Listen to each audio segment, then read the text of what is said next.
Taklim ya, karena waktunya terlambat. Seharusnya memang langsung pelajaran, tapi memang saya sengaja menjadwalkan hari ini ya, Senin di jam pertama untuk sosialisasi ke kalian ya masalah pornografi ya.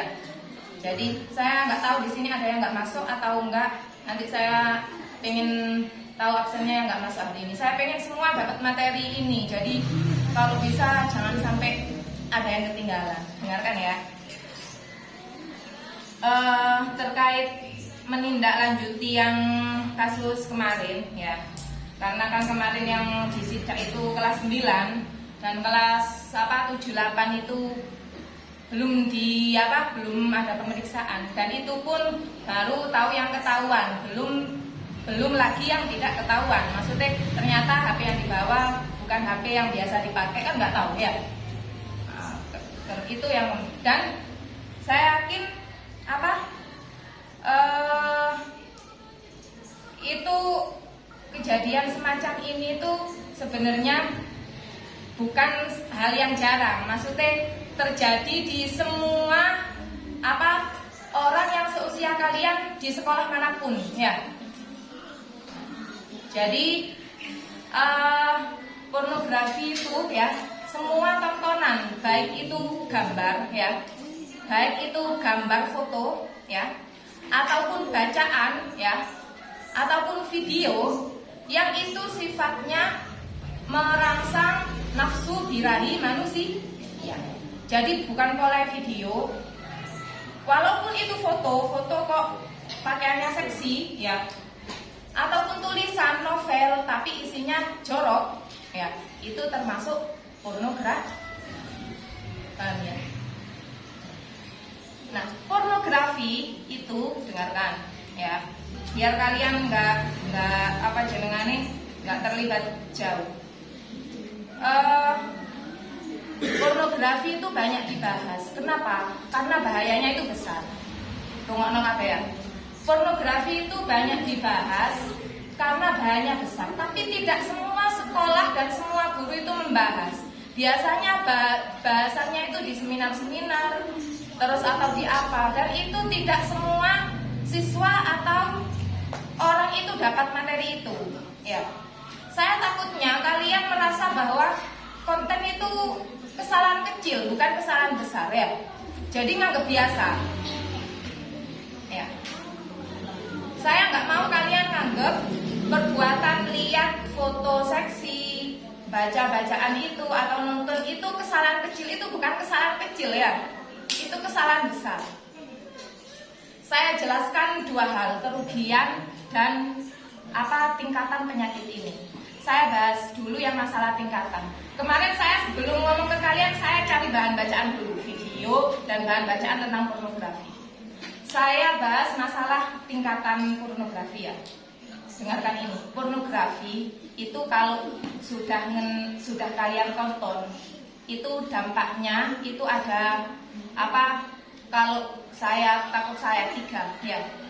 Dampaknya ada 3, candunya itu macamnya ada 3. Tingkatan kalian kalau sudah nonton itu ada 3 macam.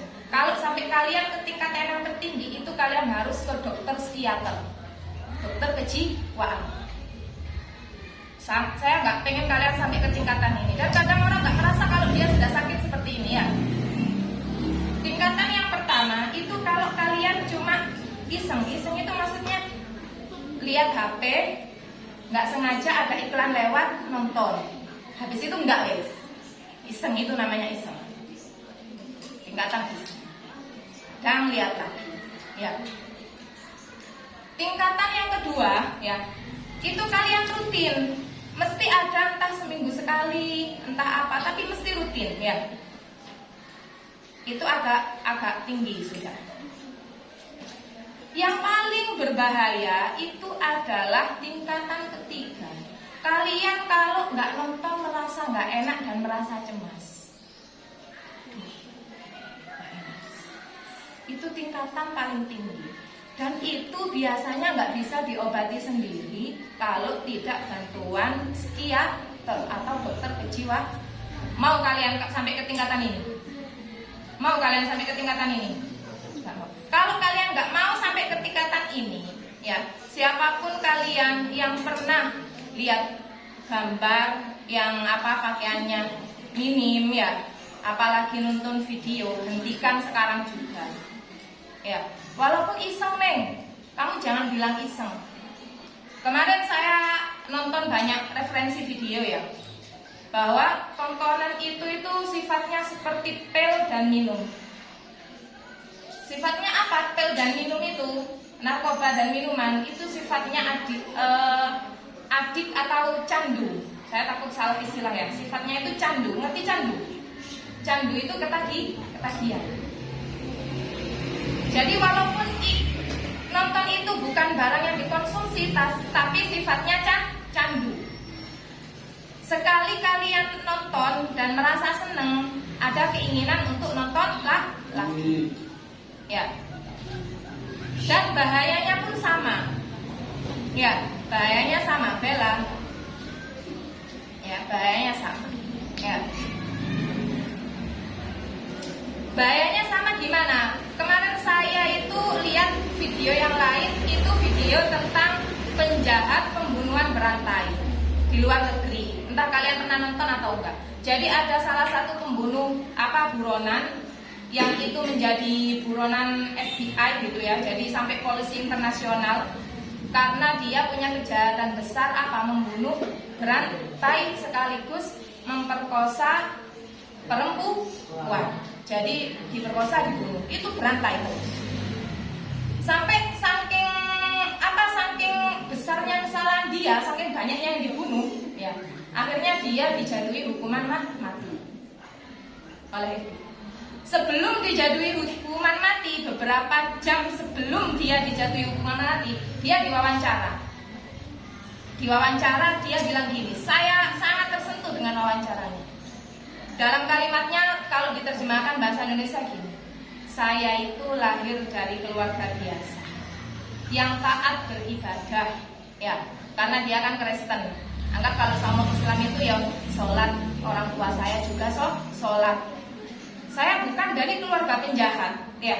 Orang tua saya nggak ada yang penjahat, nggak ada yang maling, nggak ada yang pembunuh.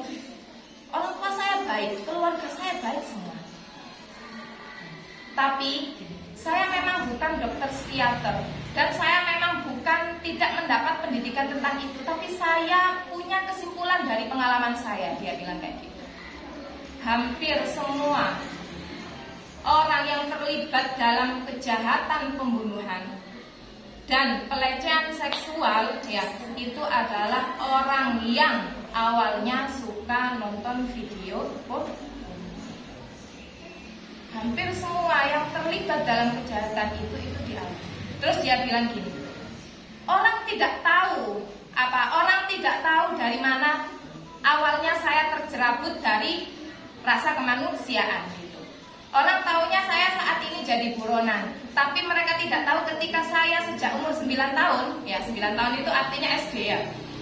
Itu sesungguhnya saya sudah diambil masa anak-anak saya. Oleh apa? Oleh video porno. Orang tua saya nggak tahu, masyarakat sekitar saya nggak tahu. Dulu sebenarnya orang sekitar mengira bahwa kenakalan itu adalah kenakalan kecil. Saya nonton dikira kenakalan orang biasa, tapi mereka nggak tahu bahwa pada saat itu juga saya sudah terjerabut dari masa anak-anak saya. Anak-anaknya sudah hilang. Jadi pikiran yang terus dia bilang kayak gitu. Jadi terus kesimpulannya dia, makanya sebenarnya kesimpulan dari semua penjahat-penjahat itu awalnya itu cuma satu, cuma dari Makanya saya bilang kalian jangan pernah meremehkan kesalahan kecil. Itu salah satu penjahat yang besar. Terus ini juga termasuk juga kesalahan yang dikira kecil itu apa? Minum atau mabuk ya. Kalau anak muda itu kadang coba-coba itu pakai pil atau apa yang itu sifatnya mabuk. Tapi yang perlu kamu tahu bahwa orang-orang yang sekarang itu mencuri, begal dan sebagainya, itu hampir semuanya diawali oleh mabuk.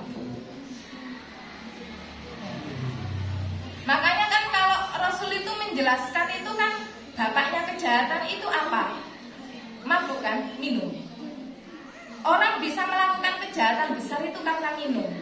Itu sebenarnya hampir sama dengan tontonan. Tontonan itu sama dengan minum. Jadi tontonan itu bisa menyebabkan kamu melakukan kejahatan besar.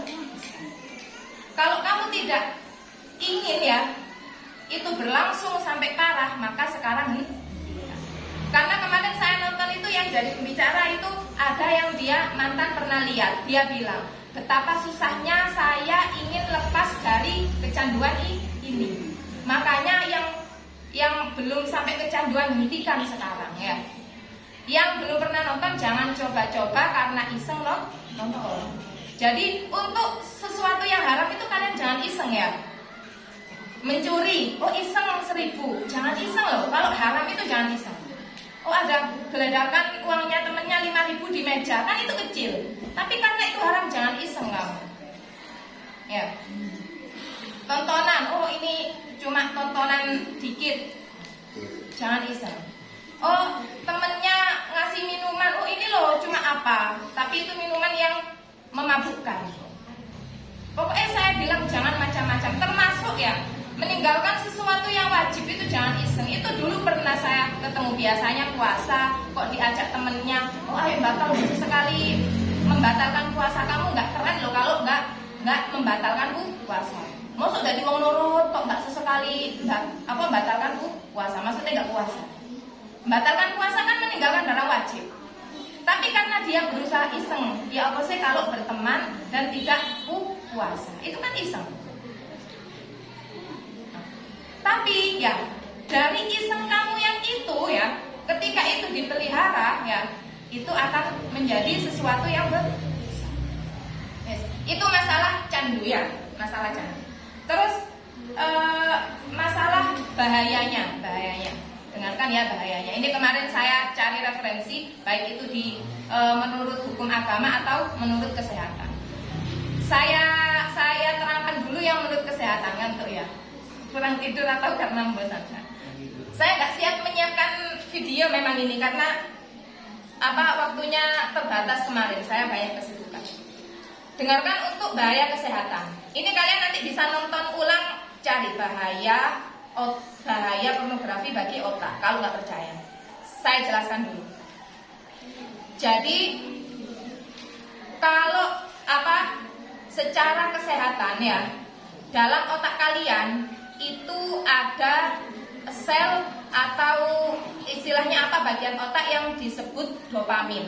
Ini sebenarnya pelajaran biologi ya, tapi saya jadi paham karena saya mencari informasi. Saya nggak pernah tahu apa itu dopamin, tapi gara-gara kemarin itu cari informasi, saya dapat ilmu baru dopamin ya. Dopamin itu adalah sel yang timbul atau dihasilkan ketika kalian kondisinya senang ya.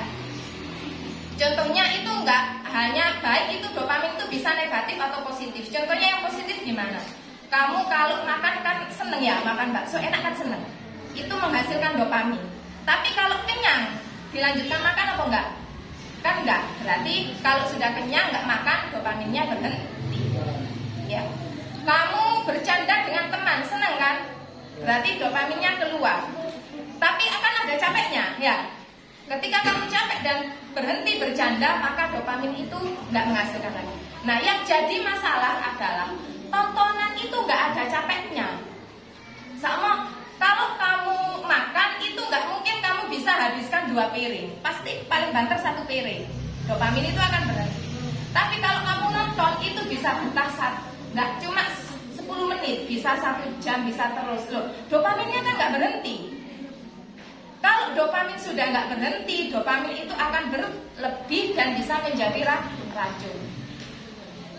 Ya. Maka yang diracuni apa? Yang diracuni kira-kira? Karena dopamin itu di otak. Maka apa yang diracuni? Otak. Maka yang diracuni sudah jelas otak. Ya. Itu secara kesehatan. Ketika dopamin itu berlebih dan menjadi racun, maka akan ada bagian otak yang akan mengecil. Karena kelebihan dopamin. Bagian otak yang mengecil itu adalah bagian otak yang hubungannya dengan konsentrasi. Makanya itu orang-orang yang kelebihan dopamin karena hal-hal yang negatif itu kalau pelajaran pasti akan kurang konsentrasi. Kalau memutuskan sesuatu, mamanya besok sudah berumah tangga dan jadi kepala keluarga, memutuskan sesuatu kurang bisa memutuskan mana yang baik dan mana yang benar. Nggak cuma ke pelajaran kok ya. Terus kalau sudah kurang konsentrasi, kira-kira jawabannya, saya nggak ngomong pelajaran ya, pelajaran jelas terganggu. Kira-kira kalau sudah kerja bisa konsentrasi nggak? Nggak bisa. Pasti konsentrasinya sedikit. Kalau temannya yang baik itu bisa konsentrasi sampai jam 12, mungkin dia yang yang sudah candu jam 9 sudah nggak konsentrasi, mengganggu kegiatan kerja. Itu masalah ke otak ya. Terus itu dampak yang kesehatan. Terus dampak yang ke kejiwaan. Jadi dampaknya itu banyak ya, nggak cuma kesehatan. Ke kejiwaan kamu sudah nggak normal sudah. Kalau orang bilang itu psikologi kamu sudah nggak seperti orang biasa. Kalau orang yang biasa melihat perempuan atau teman atau apa itu dengan hubungan biasa ya. Tapi kalau orang yang seperti itu yang candu melihat orang itu sudah tidak biasa. Pikirannya sudah kotor. Ya. Itu secara kejiwaan ya. Terus secara fikih ya, secara fikih jelas ya. Kan sudah saya bilang sudah nggak bisa ditoleransi bahwa nonton seperti itu hukumnya apa? Haram. Ada yang bisa toleransi? Oh halal neng jika ono terusannya jika bisa. Halal neng jika sudah berumah tangga nggak bisa. Masih sudah berumah tangga nggak bisa jadi halal. Apalagi yang belum rumah tangga. Walaupun yang sudah berumah tangga, hukum itu tetap tidak bisa jadi halal. Ya. Dan kalau sudah bilang haram, ya. Kalau sudah bilang haram, ya sudah jelas siapa yang melakukan itu mendapat dosa dan hukumannya neraka. Tinggal kamu mau bisa berhenti atau tidak. Karena ini itu apa? Saya tidak pernah tahu kondisi kamu ya. Kondisi kamu di rumah itu seperti apa? Yang belum tahu atau belum merasa bahwa ini adalah kesalahan besar, saya kasih tahu. Kegiatan seperti ini itu adalah kesalahan besar. Yang bahayanya juga besar. Saya kemarin itu ngeri lihat film itu, ya. Saya kemarin ngerinya apa? Yang dilihat film FBI itu, jadi ya Allah ternyata kesimpulan saya itu satu.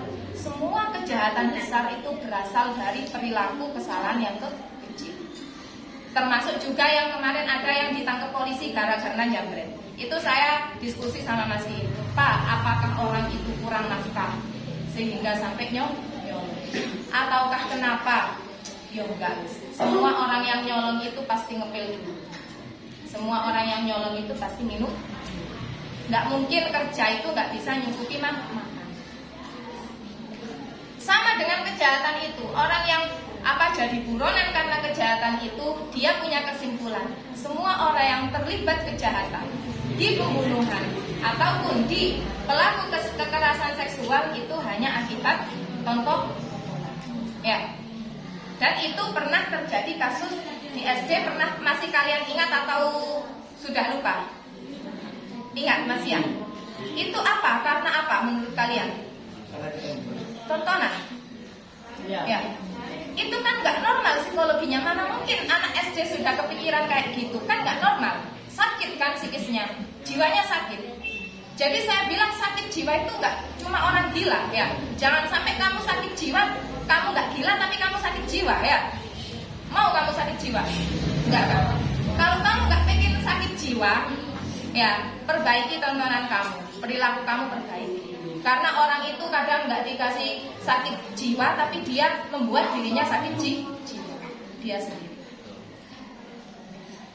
ada tambahan dari gurunya, mungkin saya referensinya kurang karena saya nonton ya beberapa memang, mungkin bisa nambah ke anak-anak. Karena saya tadi nontonnya di situ dari kesehatan, ya itu saya jadi tahu oh ada dopamin ternyata, ada ini.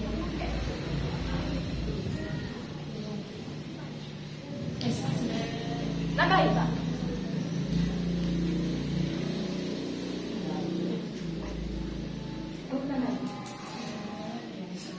Saya nggak lama-lama ya. Jadi saya harap kalian yang pernah melakukan bertobat, ya, karena secara tidak langsung kalian sudah membuat jiwa kalian sakit, dan jangan sampai saya sakit jiwa. Dan itu nggak bisa disembuhkan kecuali ke psikiater. Oke. Saya akhiri. Assalamualaikum warahmatullahi wabarakatuh. Yang ke-9 di bawah ya.